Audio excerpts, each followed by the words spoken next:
Bueno, antes que nada, también darles la bienvenida a todos y a las personas que nos ven por las redes sociales. Es un gusto estar compartiendo la palabra del Señor con todos ustedes, hermanos. Y bueno, como les decía, vamos a abrir la escritura en el libro, en la carta a los Romanos, en el capítulo 7. Y nos vamos a ubicar en el versículo 7. Romanos 7, versículo 7. Lo voy a leer en la versión de la Biblia de las Américas hasta el versículo 24. Y dice así la palabra de Dios. ¿Qué diremos entonces? ¿Es pecado la ley? De ningún modo. Al contrario, yo no hubiera llegado a conocer el pecado si no hubiera sido por medio de la ley. Porque yo no hubiera sabido lo que es la codicia si la ley no hubiera dicho, no codiciarás. Pero el pecado, aprovechándose del mandamiento, produjo en mí toda clase de codicia, porque aparte de la ley el pecado está muerto. Y en un tiempo yo vivía sin la ley. Pero al venir el mandamiento, el pecado revivió y yo morí. Y este mandamiento que era para vida, a mí me resultó para muerte. Porque el pecado, aprovechándose del mandamiento, me engañó y por medio de él me mató. Así que la ley es santa y el mandamiento es santo, justo y bueno. Entonces, ¿lo que es bueno vino a ser causa de muerte para mí? De ningún modo. Al contrario, fue el pecado, a fin de mostrarse que es pecado al producir mi muerte por medio de lo que es bueno, para que por medio del mandamiento el pecado llegue a ser en extremo pecaminoso. Porque sabemos que la ley es espiritual, pero yo soy carnal, vendido a la esclavitud del pecado. Porque lo que hago no lo entiendo, porque no practico lo que quiero hacer, sino lo que aborrezco, eso hago. Y si lo que no quiero hacer, eso hago, entonces estoy de acuerdo con la ley, reconociendo que es buena. Así que ya no soy yo el que lo hace, sino el pecado que habita en mí. Porque yo sé que en mí, es decir, en mi carne, no habita nada bueno. Porque el querer está presente en mí, pero el hacer el bien, no. Pues no hago el bien que deseo, sino el mal que no quiero, eso practico. Y si lo que no quiero hacer, eso hago, ya no soy yo el que lo hace, sino el pecado que habita en mí. Así que queriendo yo hacer el bien, hallo esta ley. Hallo la ley de que el mal está presente en mí. Porque en el hombre interior me deleito con la ley de Dios, pero veo otra ley en los miembros de mi cuerpo que hace guerra contra la ley de mi mente y me hace prisionero de la ley del pecado que está en mis miembros. Miserable de mí, ¿quién me libertará de este cuerpo de muerte? Gracias a Dios por Jesucristo, Señor nuestro. Así que yo mismo, por un lado, con la mente sirvo a la ley de Dios, pero por el otro, con la carne, a la ley del pecado. Vamos a orar, hermanos.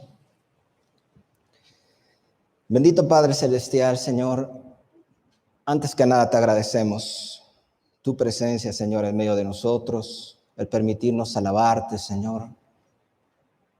Dios, tú eres el Dios que hizo los cielos y la tierra, Señor, el soberano sobre todas las cosas y sobre nuestras vidas, Padre. Y hoy queremos explorar, Padre, con mucho temor, con mucha reverencia, tu palabra, Señor, que es preciosa, que es bendita, Señor. Habla a nuestros corazones, Padre. Usa mi debilidad, Señor, y seas tú en todo momento glorificado, Señor, en el nombre de Cristo Jesús. Te lo rogamos. Amén.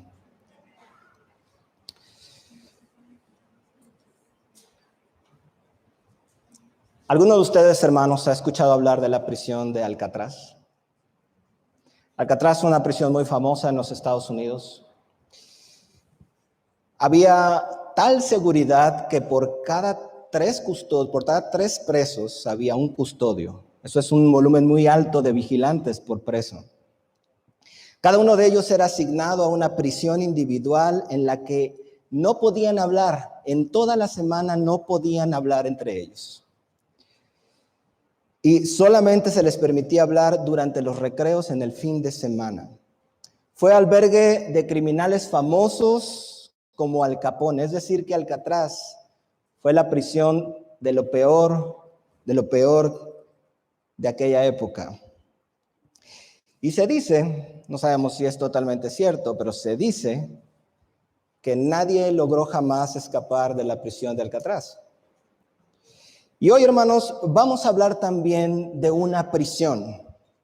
Una prisión, gracias. Una prisión que se encuentra en nosotros mismos. Una prisión dura de la que tampoco nadie puede escapar por su propia cuenta y que se encuentra en nosotros mismos. También, hermanos, esperando no aburrirlos mucho el día de hoy, voy a tomarme la libertad de compartirles un poco sobre mi vida, porque tratando de buscar una ilustración o buenas ilustraciones que ejemplificaran el pasaje que acabamos de leer, encontré que la mejor cosa que puedo compartir es mi propia vida, porque creo que esta porción de la Escritura y yo somos copias al carbón. He titulado este sermón La prisión mortal del hombre. Entonces, hermanos, antes de entrar en materia en sí y a explicar lo que es el pasaje que acabamos de leer, es importante, es necesario hablar un poquito del contexto del libro de Romanos. Voy a hacer un recorrido súper rápido a través de los temas más sobresalientes, más importantes de este libro para poder entender de qué estamos hablando cuando llegamos al capítulo 7. Primero que nada, el apóstol Pablo, en los primeros capítulos, capítulo 1, 2 y 3 aproximadamente, el apóstol Pablo nos dice que todos los hombres son culpables delante de Dios, ya sea los que no conocían la voluntad de Dios. Hay personas que no conocen la ley de Dios, ¿verdad? Y esas personas, dice Pablo, también son culpables delante de Dios, porque han pecado. Pero también hay otras personas que sí conocen la ley de Dios, dice Pablo, pero ellos también, como quiera, conociendo la ley, han pecado. Entonces, engloba a todas las personas dentro de un sentido de culpabilidad.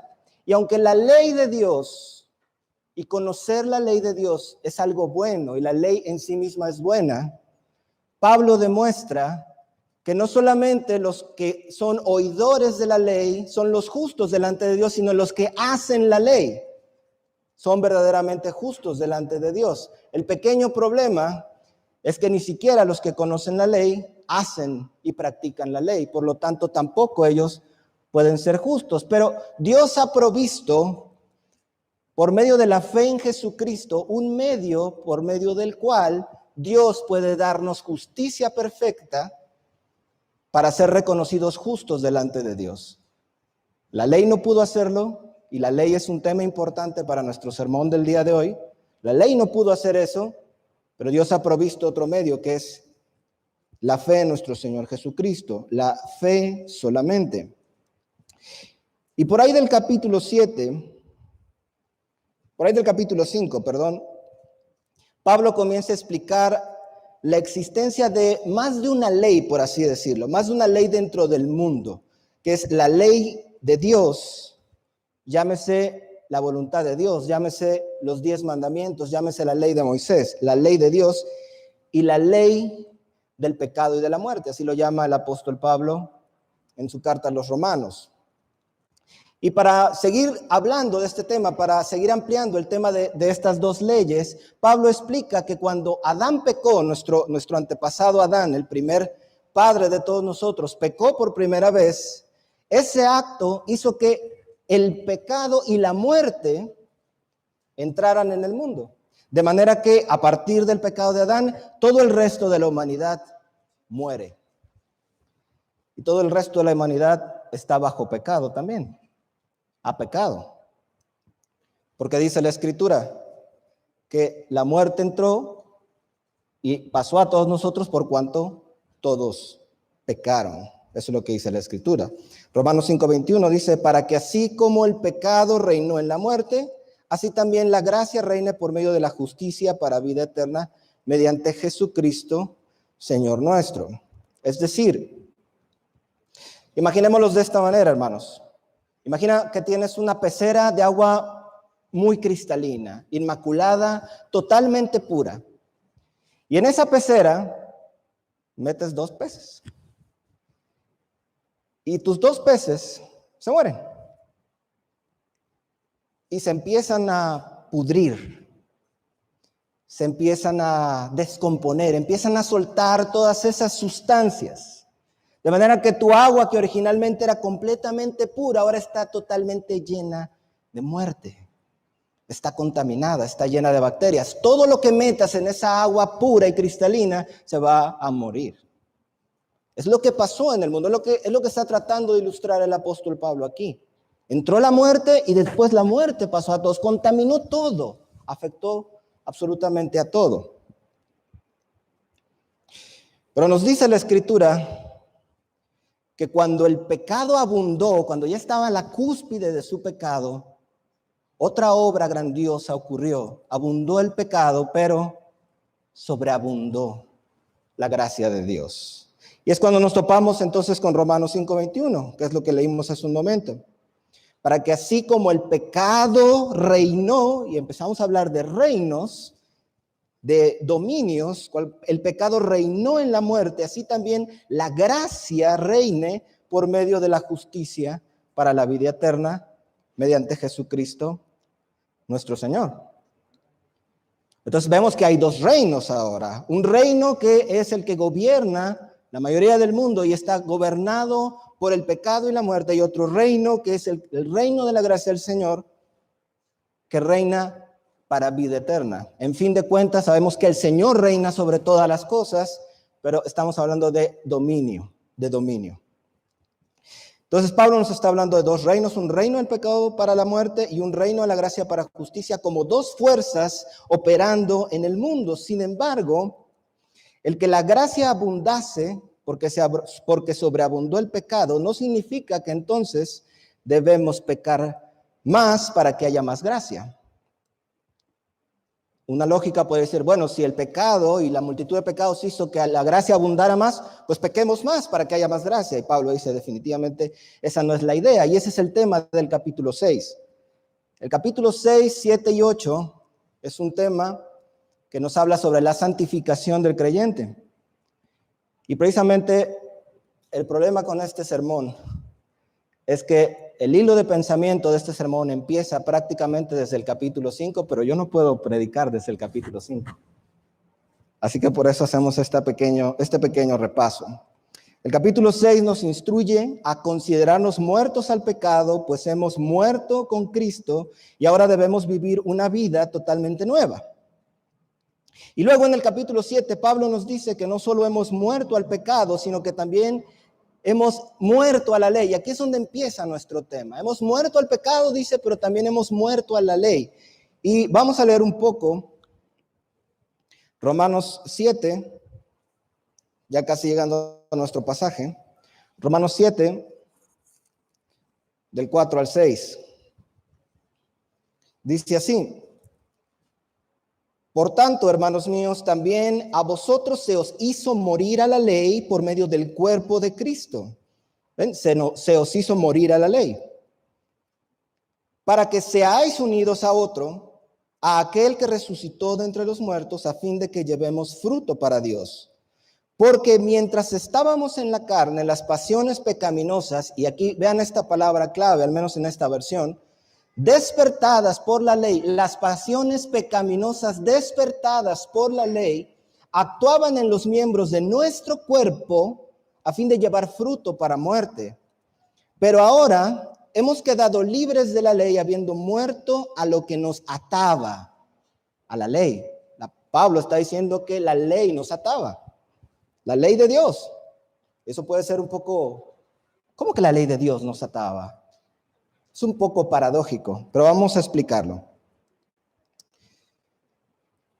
De modo que sirvamos en la novedad del espíritu y no en el arcaísmo de la letra. Este último pasaje, este último versículo, el versículo 6, es precisamente lo que a continuación Pablo va a estar desglosando en el resto de los versículos. Hermanos, lo primero que quiero hablarles en este mensaje, mi primer punto, es que el hombre, el ser humano es pecador y no tiene excusa, hermanos. Como vimos a un inicio, no hay excusa, no importa si conocías lo que Dios quería o no lo conocías, al final todos tenemos una conciencia y sabemos lo que está mal, de manera general al menos. Y aquí quiero platicarles un poquito sobre mi vida personal. Mis padres, hermanos, se casaron muy jóvenes. Tenían 18 y 19 años. Soy el hijo mayor, así que básicamente fue soy muy feo decir por mi culpa, pero más o menos así. Y pues, hermanos, como tú te imaginas, esto acarreó los problemas que uno podría esperar de tal situación: irresponsabilidad, inmadurez y una crianza descuidada. Y aunque, hermanos, sin duda tengo recuerdos buenos de cuando era pequeño, también recuerdo las peleas cotidianas de mis padres. Mi padre, hermanos, con el debido respeto, gracias al Señor, mi padre el día de hoy es un siervo de Dios, se ha convertido a Cristo igual que mi madre, pero en aquel entonces mi padre bebía mucho, bebía con mucha frecuencia, y era común que mi padre llegara en las noches sumamente tomado. Mi papá no era de esas personas, ya sabes, que llegan agresivas. Más bien era muy meloso, muy cariñoso. No sé si meloso, yo soy de Veracruz, hermanos, no sé si la palabra meloso aquí también se usa igual.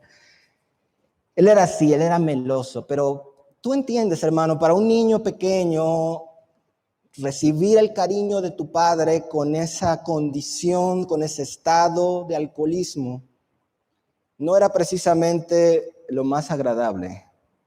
Mi madre era una mujer que definitivamente amaba a sus hijos, pero tenía también sus propios pecados. No era muy respetuosa con mi papá. Y la situación con mi papá, su alcoholismo, la hizo volverse una mujer irritable.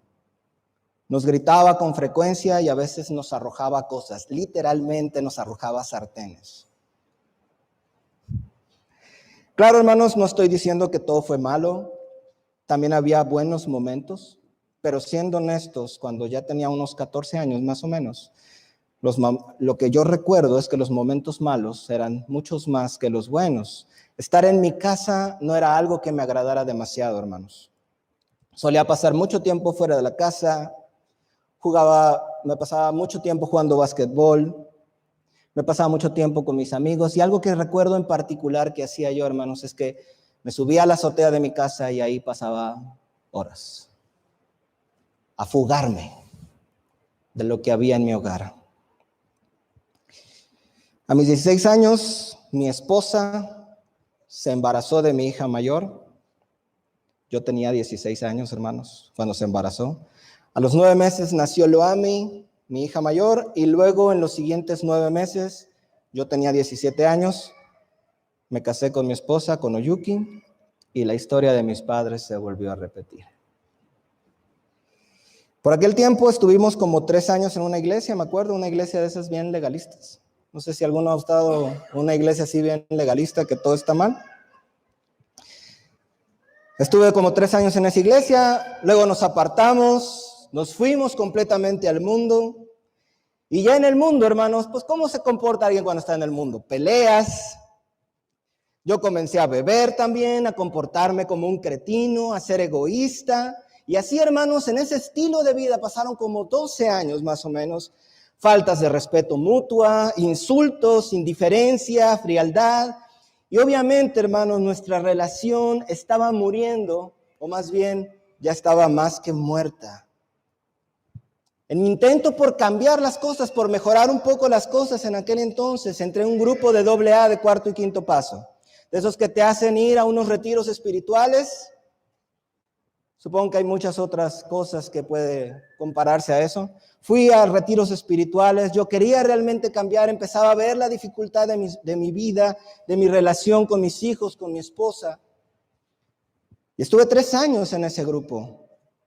Dejé de beber y traté de dejar mis vicios, mis lujurias, mis pecados, pero por más que intentaba, no podía dejarlos del todo. Y por ese entonces, por esa época, hermanos, cuando estaba yo en el grupo, ya empezaba yo a darme cuenta un poco. No sé si alguna vez te ocurrió que de repente vas caminando en tu loca vida bien desenfrenado y como que algo empieza a decirte lo que estás haciendo está totalmente mal. Empezaba a darme cuenta del daño que mis acciones me causaban a mí mismo, a mi esposa, a mi familia, a los que estaban alrededor de mí. Como yo siempre le digo a mis hijos, hijos, el pecado acabará lastimando a los que más amas.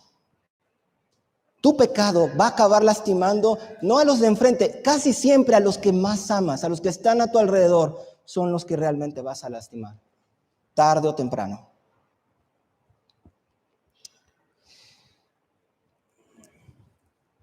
En ese entonces, hermano, me acuerdo que tratando de cambiar, mi esposa se oponía mucho a que yo fuera al grupo, así que yo me volví resentido y solía echar la culpa de todo a mi padre, a mi esposa, que por esto, que porque no podía yo hacer no sé qué cosa.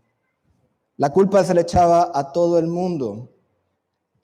Y así es el pecador, hermanos, nunca asume su propia responsabilidad. Siempre busca a quien echarle la culpa. Siempre es culpa de alguien más. Siempre el que mi matrimonio esté mal es culpa de mi esposa. Es culpa de mi esposo. Yo no. Siempre el pecador tiende a echarle la culpa a las demás personas. Si yo te preguntara en este momento, ¿quién tenía la culpa de las cosas que iban mal en mi vida, de las cosas que iban mal en mi matrimonio? Y si bíblicamente pudiéramos intentar contestar la pregunta, bueno, ¿de dónde venían estas peleas? ¿De dónde surgen todo? ¿Por qué los hombres están en conflicto siempre? ¿Por qué siempre la gente está peleando? ¿Por qué parece que nunca nadie puede ceder? ¿Por qué? ¿Qué es lo que la Biblia nos contestaría? ¿Qué dice Santiago, capítulo 4, versículos del 1 al 3? ¿De dónde vienen las guerras y los pleitos entre vosotros? ¿De dónde viene ese hecho de que no haya paz entre los hombres y que nos estemos continuamente peleando? Es la pregunta que está haciendo aquí la Biblia. Y probablemente en tu corazón algunas veces tú te has hecho una pregunta similar. ¿Por qué me peleo con mi esposa? ¿Por qué vivo de esta manera? ¿De dónde viene? ¿Es culpa de mi esposa? ¿Es culpa de mi padre? Y contesta el apóstol Santiago de manera retórica y dice, ¿no es de vuestras pasiones? Como diciendo, ¿acaso no es de ustedes mismos? ¿De vuestras pasiones? Las cuales combaten en vuestros miembros. Codiciáis y no tenéis, matáis y ardéis de envidia y no podéis alcanzar, combatís y lucháis porque no tenéis lo que deseáis, porque no pedís. Entonces vemos, hermanos, que a diferencia de lo que normalmente hacemos, que es echar la responsabilidad de alguien más, la Escritura lo que nos dice es el problema, amigo, está en ti mismo. Está en las pasiones que están agolpándose en tu interior, precisamente el tema de este sermón. Hay pasiones en tu interior que son egoístas y que buscan su propio beneficio y por eso chocan con la pasión y el egoísmo de otra persona. De ahí vienen las guerras. ¿Quieres saber por qué te peleas con tu pareja, con tus padres? Aquí está la respuesta. No es culpa de los demás, hermanos. Nuestras pasiones y deseos egoístas son los que han causado todo este gran mal en este mundo. Hermanos, no somos inocentes. Pregúntate por un momento. ¿Los hijos de hoy son más obedientes que los hijos de antes, sí o no? ¿Los padres de hoy son más responsables que los de antes? ¿Son más responsables los de antes? Y así podemos hacer preguntas similares. La conclusión, ¿cuál es? El mundo de antes era un poco más moral que el de ahora. O sea que el mundo de ahora está peor. ¿Y de quién es la culpa? Aquí está la respuesta de nuevo. Son nuestras pasiones. Nuestras pasiones. Romanos 2:1 dice, por lo cual no tienes excusa, oh hombre, quien quiera que tú seas que juzgas, pues al juzgar a otro, a ti mismo te condenas, porque tú que juzgas, practicas las mismas cosas. Querido amigo, no eres inocente, no soy inocente, no somos inocentes. Hay millones de matrimonios y familias destruidos por causa del egoísmo y del pecado de los hombres. Muchos hijos han crecido resentidos con la sociedad o con sus padres o con Dios. Hay millones de matrimonios así. Esposas que realmente se sienten defraudadas. Quiero leerles la carta de una esposa a un esposo. Dice así: siento tanto que esto termine así. Me dueles y mucho. Tus palabras son duras y sé que las mías no son nada suaves. Sé que he fallado y sé que odias tantas cosas de mí que a veces no deseas verme. Y me duele que sientas eso por mí. Y más que sé que es algo que he provocado. No pediré perdón, porque entre nosotros esa palabra está muy trillada y ya no tiene valor. Quizá jamás lo tuvo. Esto que te escribo no es para volver a ti, no es para hacerte sentir mal y mucho menos para reprocharte. Ahora sé lo que sientes cuando tratas de cambiar y no puedes, y no te culpo. Uno mismo por sus propias fuerzas no puede cambiar. He pensado muchas veces que quizás soy yo la que te impide progresar. Tu papá una vez me dijo que la mujer es la que impulsa al hombre. Yo no lo he hecho contigo. Quizá porque en verdad, en el fondo, aún te veo como un niño. No lo sé. Hay tantas cosas que no sé. Y quizá otras tantas que tú no sabes. Quizá, como dice la canción, a veces tiene uno que perder y probablemente este es mi momento. Yo me aferré a ti. Perdóname por hacerte la vida imposible. Fui tonta, irónica, estúpida. Me pasé la vida echándote en cara tus errores sin saber que a cada reproche yo me equivocaba aún más. Lo siento tanto. Me has dicho tantas veces que no soportas la vida conmigo. ¿Y sabes qué? Yo tampoco la soporto. Siento tanto haberte obligado a vivir conmigo. Yo que siempre me jacté por no hacer que nadie viviera conmigo a la fuerza. Y mira, terminé logrando que tú me odiaras. Que tú te fastidiaras de mí. ¿Cuánto habrás sufrido por mi culpa? Lo siento mucho, en verdad. Hoy me di cuenta que no me amas más. Y no supe qué decir. No supe qué decirme. ¿Qué excusa darme? ¿Qué mentira contarme? Y me quedé sin nada. Sin mí, sin ti, sin lo nuestro. Y quisiera correr y gritar. Regresar el tiempo y dejarte ir. No haberme cruzado en tu camino y que tú no cambiaras el mío. Qué triste amor. Todo acabó tan rápido. Lo siento. De corazón lo siento. Esta carta tan triste, hermanos, me la escribió mi esposa hace muchos años.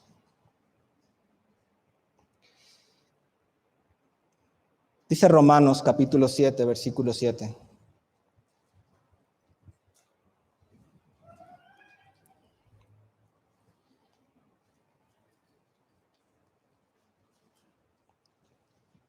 ¿Qué diremos entonces? ¿Es pecado la ley? ¿Es pecado la ley? Si hemos sido librados de la ley, dice Pablo, entonces la ley es pecado, ¿está mal la ley? De ningún modo, dice Pablo. Al contrario, yo no hubiera llegado a conocer el pecado si no hubiera sido por medio de la ley, porque yo no hubiera sabido lo que es la codicia, es decir, la lujuria, si la ley no hubiera dicho no codiciarás. Hermanos, Pablo ha venido explicando en pasajes anteriores que la ley le da fuerza al pecado. Eso es lo que dice la Escritura. La ley le da fuerza al pecado. El conocimiento de la palabra de Dios, el conocer la voluntad de Dios. Escuchen lo que voy a decirles. Esto es bien impresionante a veces cuando no hemos reflexionado con cuidado. El conocimiento de la voluntad de Dios y saber lo que Dios demanda trae al mismo tiempo una exaltación de nuestra pecaminosidad. ¿Pero cómo? Así que Pablo se adelanta a una posible pregunta. Entonces la ley es mala. Es malo porque exalta los pecados. La respuesta es no. De ninguna manera. La ley nos permite conocer la voluntad de Dios. La función de la ley es que nos permite conocer lo que Dios quiere de nosotros. Y Pablo usa el ejemplo de la lujuria. Es solo un ejemplo para ilustrar lo que quiere decirnos. Sin conocer la ley, no sabríamos que la lujuria es mala. Cuando nos damos cuenta en Mateo capítulo 5 de que el Señor Jesús nos dice que el que mira a una mujer para codiciarla, adulterado en su corazón, dicen, espera, yo he hecho eso muchas veces. Entonces eso está mal. Y te das cuenta que a Dios no le agrada tal cosa. Muchos de nosotros, hermanos, cuando llegamos a la iglesia nos enteramos de que había un montón de cosas en nuestra vida que estaban mal. No sé si a ustedes les ha pasado, pero cuando yo llegué a la iglesia dije, o sea que estoy pecando en eso. Y en eso también estoy pecando. Nos alertamos, nos damos cuenta. Cosas que antes no podíamos ver. Estábamos, hermanos, como ciegos. También puede que hay algunos que aún no han abierto los ojos a su pecaminosidad y a la condenación que está sobre ellos, hermanos. Pero ciertamente hay pecado en nuestras vidas. Algunos, hermanos, aún no entienden que no tienen excusa y que se encuentran bajo el juicio de Dios si no se arrepienten. Hace un par de años, cuando estaba yo en la ciudad de Querétaro, oí al pastor Quique Torres. No sé si alguno de ustedes conozca al pastor Quique Torres. Oí al pastor Quique Torres y en una de sus exposiciones relató una porción de su testimonio personal. Y él dijo que un día estaba en una discoteca. El hermano entiendo que administraba discotecas, una cosa así, no estoy seguro.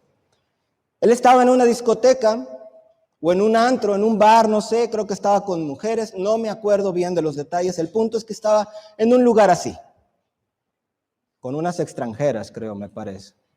Unas mujeres muy guapas.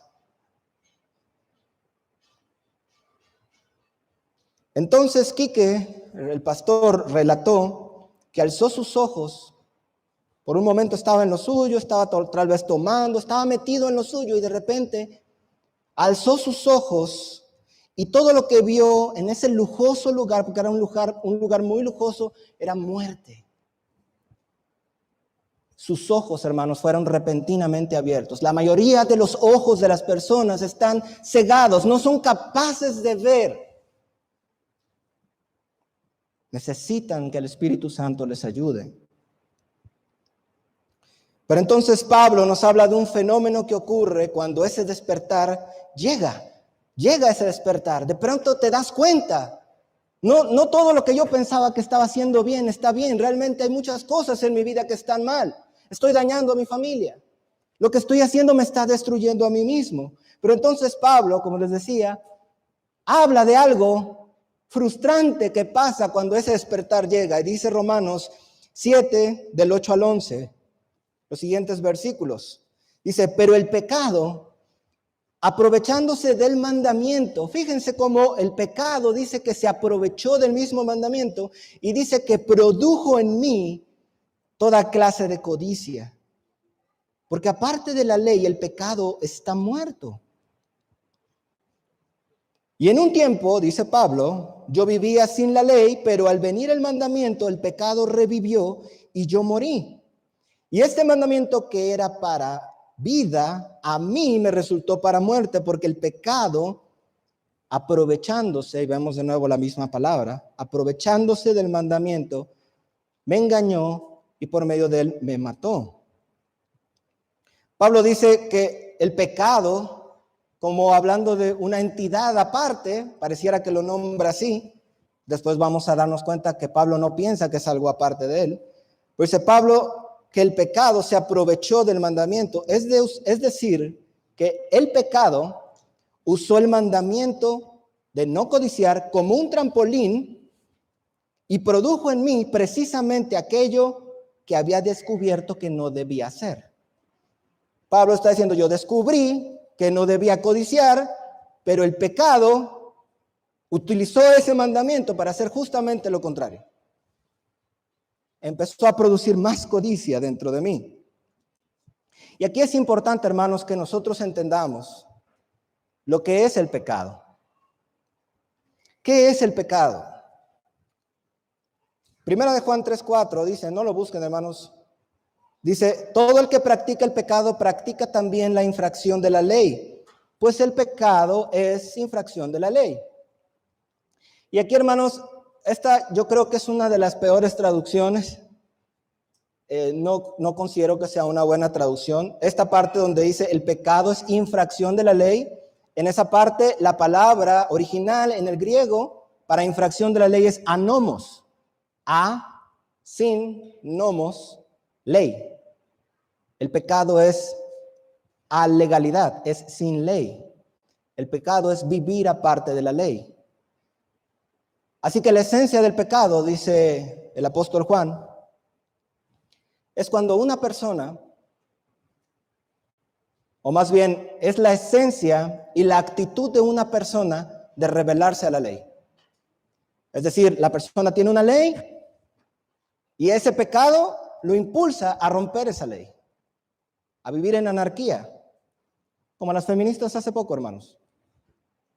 La ley prescribe el orden social, pero ellas van en contra de la ley. Pareciera, y cuanto más te lo prohíben, pareciera que más quieren romper el orden social y se molestan cuando les quieren prohibir algo.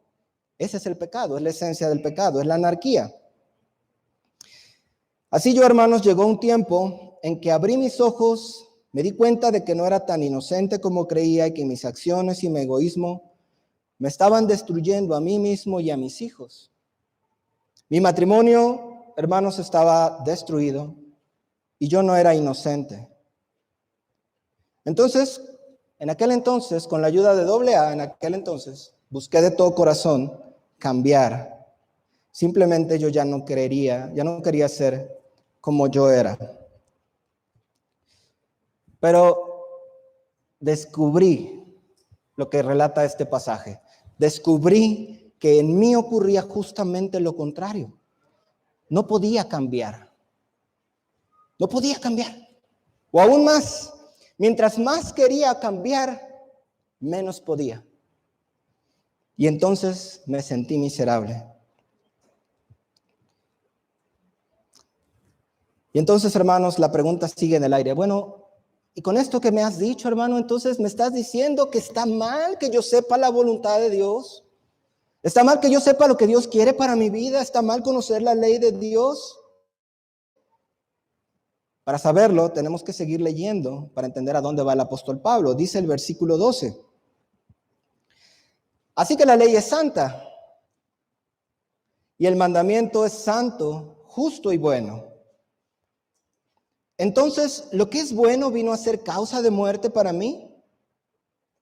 De ningún modo. Al contrario, fue el pecado a fin de mostrarse que es pecado al producir mi muerte por medio de lo que es bueno, para que por medio del mandamiento el pecado llegue a ser en extremo pecaminoso. Porque sabemos que la ley es espiritual, pero yo soy carnal, vendido a la esclavitud del pecado.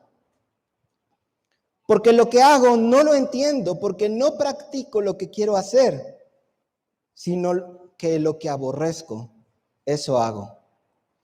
Y si lo que no quiero hacer, eso hago, entonces estoy de acuerdo con la ley, reconociendo que es buena. Lo primero que Pablo hace en este pasaje es decir, lo primero que sé es que el mandamiento es bueno, la ley de Dios es buena. Me acabo de dar cuenta o puedo notar que incluso aunque haya algo en mi interior que se oponga, la voluntad de Dios es lo mejor para mi vida. Sus mandamientos son buenos, son santos, son totalmente justos. Mi mente, mi razón está de acuerdo con ellos. Entonces, ¿por qué pareciera que el mandamiento me trajo tanta desgracia? Dice Pablo. La respuesta de Pablo es que el mandamiento permitió ver que el pecado es extremadamente pecaminoso. Y hermanos, antes nosotros le dábamos muy poca importancia a nuestras acciones y a nuestros pecados. Pero cuando entendimos la voluntad de Dios, nos dimos cuenta que realmente eran algo que en verdad nos estaban arruinando.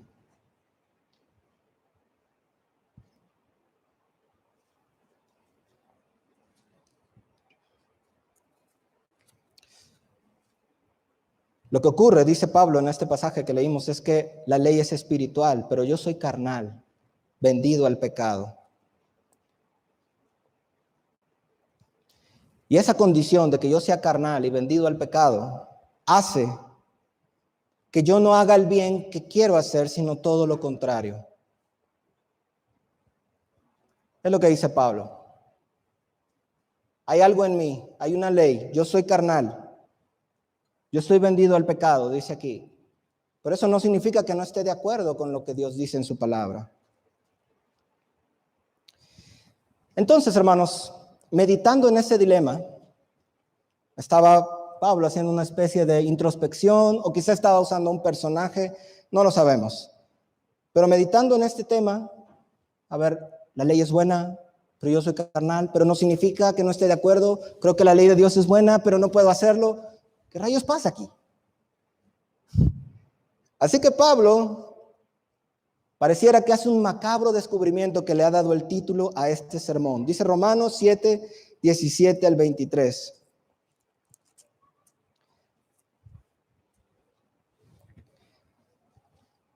Así que ya no soy yo el que lo hace, sino el pecado que habita en mí. Porque yo sé que en mí, es decir, en mi carne, no habita nada bueno. Porque el querer está presente en mí, pero el hacer el bien no. Pues no hago el bien que deseo, sino el mal que no quiero, eso practico. Y si lo que quiero hacer, eso hago, ya no soy yo el que lo hace, sino el pecado que habita en mí. Así que queriendo yo hacer el bien, hallo la ley de que el mal está presente en mí. Porque en el hombre interior me deleito en la ley de Dios, pero veo otra ley en los miembros de mi cuerpo, que hace la guerra contra la ley de mi mente y me hace prisionero de la ley que está en mis miembros. ¿Cuál es el descubrimiento que el apóstol Pablo está haciendo aquí? Descubre que el pecado que aún habita en él es el que le impulsó a hacer estas cosas. Y uno pudiera sentir, oye, Pablo, ¿estás dando como una excusa? O sea, dices, yo no lo hice, sino el pecado que habita en mí. No fue mi culpa. O sea, es algo que traigo yo. Pero nos vamos a dar cuenta que realmente a Pablo no le causa ninguna gracia esto. En el versículo 18, Pablo descubre que en su carne no habita nada bueno. Como si una especie de infección indeseada habitara en nuestro cuerpo y produjese deseos inmorales. En el versículo 19, Pablo habla de su deseo. Dice, pues no hago el bien que deseo. Y esa palabra deseo es la palabra en griego celo. Y esa palabra celo habla de un deseo real, un deseo fuerte. O sea, Pablo no estaba diciendo, a mí me gustaría hacer el bien. Estaría bien poder cumplir algunos mandamientos de Dios. Estaría bien tener alguna familia. No, Pablo está diciendo, yo realmente deseo desde mi interior. Lo que yo más deseo es hacer el bien. Pero dice Pablo, pues no hago el bien que deseo, sino el mal que no quiero. Así que en el versículo 19 Pablo nos dice, yo deseo con todas mis fuerzas hacer el bien, pero en la práctica hago algo distinto a lo que deseo. Y es totalmente paradójico. En el versículo 20, Pablo descubre que entonces hay otro principio en su ser que lo hace hacer eso. Hay un principio que no se había dado cuenta, quizás, el pecado que habita en mí. Y empieza a explorar esa idea. En el versículo 21, Pablo describe su macabro descubrimiento. Dice, así que queriendo hacer yo el bien, descubro esto. Descubro esta ley. La ley de Dios es buena. Sus mandamientos son buenos. Deseo hacerlos, no puedo hacerlos. ¿Qué descubrió Pablo? El mal, hallo esta ley, que el mal está presente en mí. Y hermanos, uno de los principios claves para darnos cuenta de que alguien ha sido regenerado por el Espíritu Santo y ha recibido la influencia del Espíritu de Dios sobre su propia vida, es que se da cuenta, cada vez más percibe que algo anda mal adentro de uno. Quiero hacer lo que Dios quiere, pero hay algo que me arrastra a otro lado, un pecado, un deseo de romper lo que yo amo. ¿Cómo es eso posible? Dice Pablo. Y hay un fuerte impulso y una fuerte frustración en su interior. ¿Por qué no puedo hacer lo que más deseo hacer? Deseo hacer tu voluntad, Señor, pero me doy cuenta que en mi interior hay otra cosa. Quiere hacer algo diferente.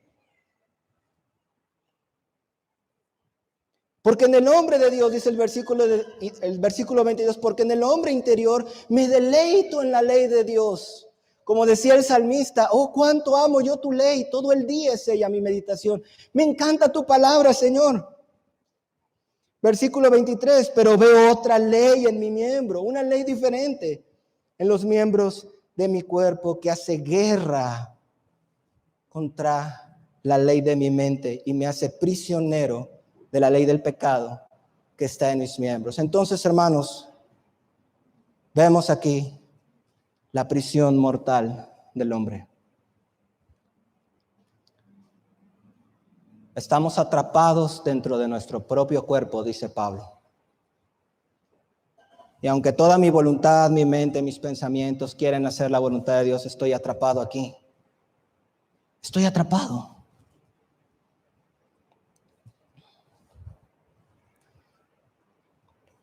Buscando algunas respuestas, hermanos, a las preguntas que se agolpaban en mi interior, dejé AA y comencé a buscar a Dios en la Biblia. Allí conocí todavía con más claridad lo que Dios quería de mí. Al tiempo, después de buscar un tiempo al Señor en la Biblia, busqué una iglesia y así poco a poco, hermanos, fui entendiendo cada vez más y más lo hermoso que es Dios. En mi corazón anhelaba profundamente vivir esa vida de justicia y santidad que otros hermanos me hablaban. Comenzaba a aprender cómo Dios había diseñado el matrimonio y me fascinó. Dije, esto no tiene nada que ver con lo que he hecho en toda mi vida. Me empecé a dar cuenta cómo Dios diseñó a la familia tan perfecta, tan feliz. Y dije, wow, eso es lo que Dios planeó para nuestras vidas.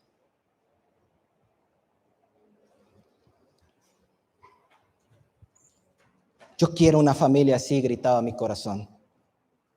Yo quiero vivir una vida de santidad como esa. Yo quiero amar a mi esposa como veo que aquel hermano ama a su esposa. Y sobre todo, hermanos, cuando oí hablar de Jesucristo, yo decía, yo quiero amar a Dios así como veo que Cristo ama. Yo quiero realmente comunicarme con el Señor así como veo que este hermano se comunica con Él. Hermanos,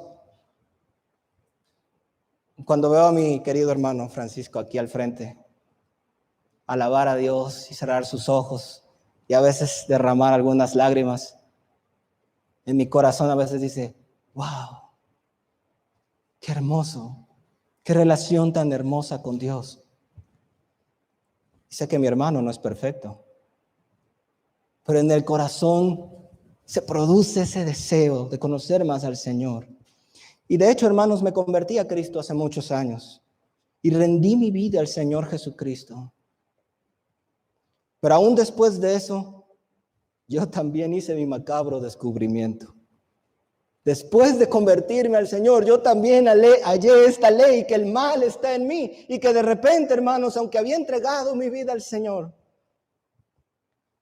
y con mi mente amaba la voluntad de Dios, a pesar de ello a veces todavía hacía lo malo. A veces, hermanos, recuerdo las primeras veces que fui a la iglesia después de convertido. Estábamos alabando a Dios y en mi mente había pensamientos muy malos. Y yo me decía a mí mismo, ¿por qué estoy pensando esto? Ni siquiera me agrada. Lo detesto, lo aborrezco. ¿Por qué hago el mal que aborrezco? Y en mi casa, hermanos, a veces todavía, a pesar de todo, tenía actitudes nefastas. Aún no podía ser un padre que diligentemente le enseñara a sus hijos las escrituras y me sentía miserable y culpable. No podía leer las escrituras. Me daba flojera orar. Y yo decía, ¿por qué, Señor? Si yo se supone que, ¿no?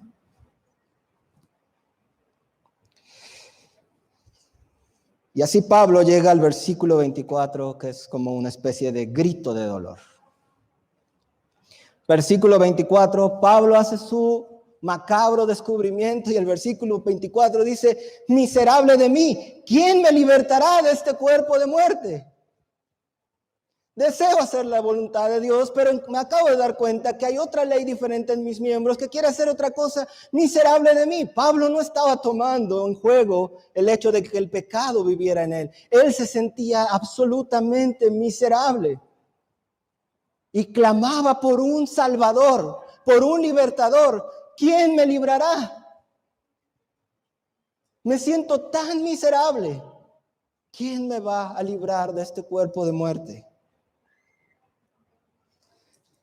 Descubrí, hermanos, que aunque mi mente ame la palabra de Dios, que aunque mi mente desea hacer la voluntad de Dios, vivo en una prisión. Esto es lo que Pablo llama el cuerpo de muerte. En otras palabras, está diciendo, este cuerpo que yo tengo me está matando.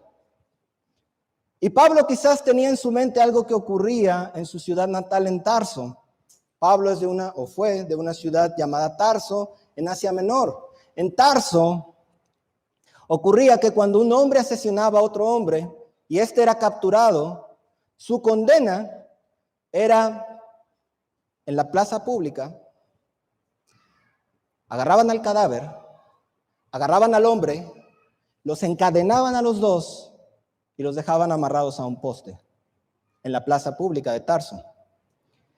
Con el pasar del tiempo, la descomposición del cadáver del hombre que había matado, las sustancias que empezaba a secretar, las bacterias, contaminaban el cuerpo del asesino y eventualmente así moría. Así que Pablo que estaba diciendo, ¿cómo me voy a librar de este cuerpo que siento que me está arrastrando a la muerte?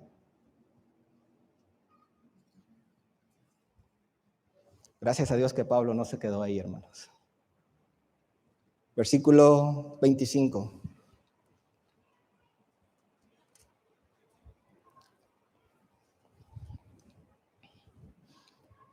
¿Quién me librará de este cuerpo de muerte? ¿Quién me librará? Gracias a Dios por Jesucristo, nuestro Señor. Gracias a Dios por Jesucristo. Había dos cosas, veo dos cosas yo que aquí estaban agobiando el corazón de Pablo. Una de ellas era un fuerte sentimiento de culpabilidad, porque él sentía que estaba siendo arrastrado a la muerte, que él estaba siendo llevado a la condenación. Sentía que vivía en una prisión que lo estaba llevando a la muerte. Y por otra parte, sentía la necesidad de ser liberado. Y Jesucristo nuestro Señor, resuelve las dos cosas, hermanos. Lamentablemente, no podemos responder esta pregunta terminando en el versículo 25. Tendremos que leer hasta el versículo, al menos hasta el versículo 1 del siguiente capítulo. Sigue diciendo Pablo en el versículo 1 del capítulo 8, por consiguiente, no hay ahora condenación para los que están en Cristo Jesús. La primera cosa que el apóstol Pablo le quiere decir a sus lectores es, yo sé que te sientes así, pero lo primero que tú tienes que saber es que si tú estás en Cristo Jesús, si tú has rendido tu vida a Cristo Jesús, escúchame bien, hermano, si tú has rendido tu vida a Cristo Jesús, puedes descansar en la cruz. Puedes descansar en la cruz. No hay condenación para los que están en Cristo Jesús. No hay condenación. Dale gracias al Señor. Por eso Pablo dice, gracias, Señor. O sea, Pablo cuando estaba escribiendo sabía la respuesta final, pero Pablo está haciendo una especie de remembranza retórica. Y al final, el mismo Pablo no puede más que exclamar en gozo y en agradecimiento, yo sé que todo esto es una realidad, Señor, pero gracias. Gracias, Señor. Gracias por enviar a tu Hijo. Gracias por Jesucristo. Porque todos los que están en Cristo, no hay condenación. A Dios sea la gloria, hermanos. Entonces, queridos hermanos, respondiendo a la otra parte, en que uno dice, bueno, y entonces, ¿qué hago con esos deseos? ¿Qué hago con esas pasiones, Señor? Gracias, Señor. Gracias, de verdad, que no hay condenación aunque yo viva en este estado. Gracias, Señor. Pero la verdad es que no me gusta vivir así. ¿Qué hago? La respuesta de Pablo también en el capítulo 8 es vivir en el Espíritu. Vivir en el Espíritu. Para vivir en el Espíritu, hermanos, primeramente es evidente que será necesario tener el Espíritu de Dios morando en nosotros.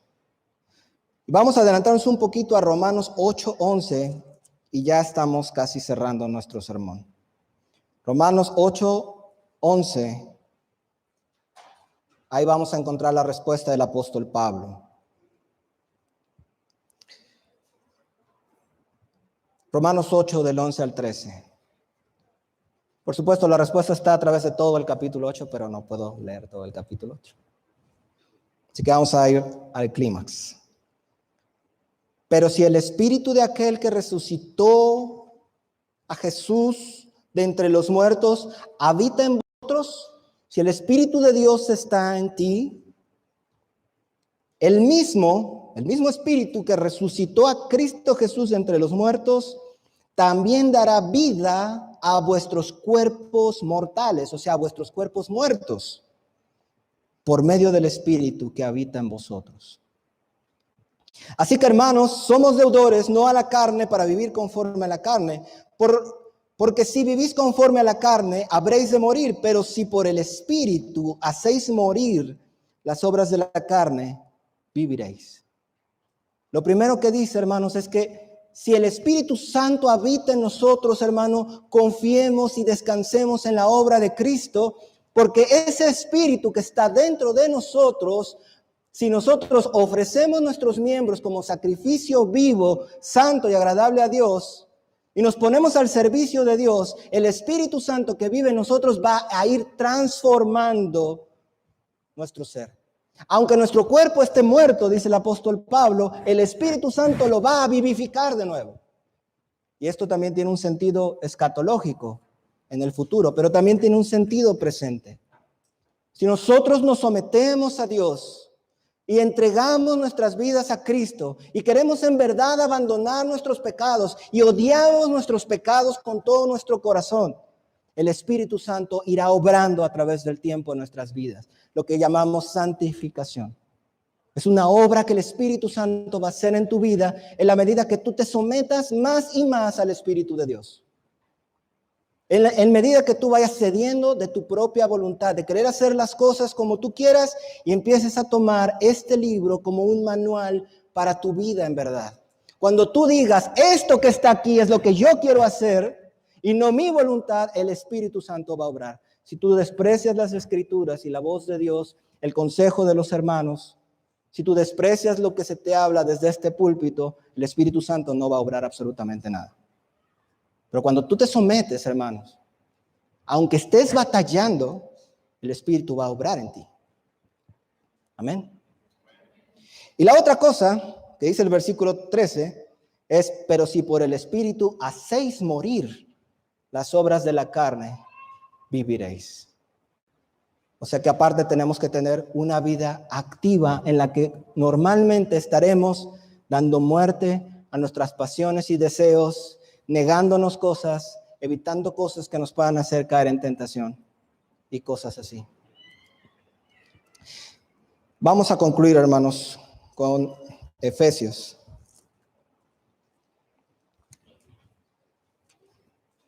Efesios 1,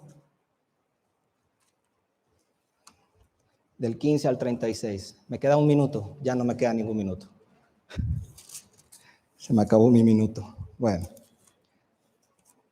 Efesios 1, del 15 al 20, perdón.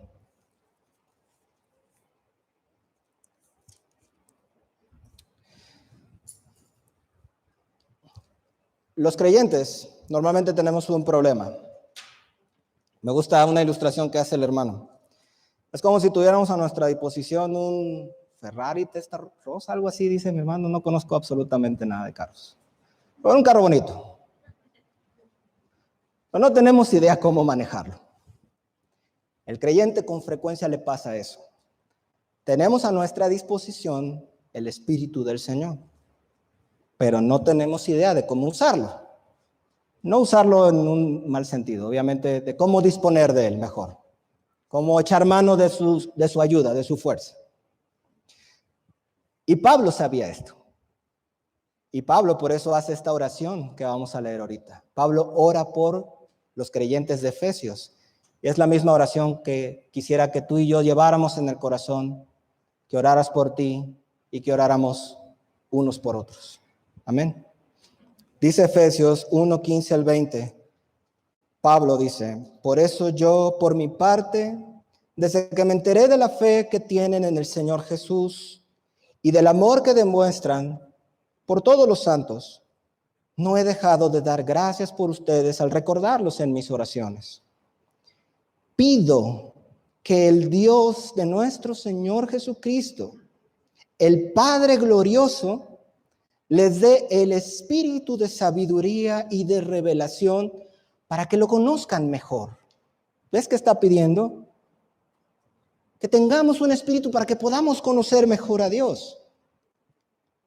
Pido también que les sean iluminados los ojos del corazón, para que sepan a qué esperanza Él los ha llamado, cuál es la riqueza de su gloriosa herencia entre los santos y cuán incomparable es la grandeza de su poder a favor de los que creemos. Ese poder es la fuerza grandiosa y eficaz que Dios ejerció en Cristo cuando lo resucitó de entre los muertos. O sea que el poder que hizo que Cristo resucitara de los muertos es el mismo poder que tenemos tú y yo disponibles. Eso es lo que dice aquí. Pero Pablo está diciendo, Dios, ábreles los ojos, ilumínales el entendimiento, porque no siempre podemos percibirlo, hermanos. Que el Señor nos abra los ojos. Amén. Oramos. Padre bendito, te damos gracias por Jesucristo, Señor. Gracias, Señor, porque ante nuestro grito de desesperación, Cristo es la solución, Señor. Bendito seas, Señor, por cambiar nuestras vidas. Gracias por cambiar mi vida. Gracias por Cristo. Padre, habla a mis hermanos que se lleven esta palabra en su corazón. Te lo ruego en el nombre de Jesús.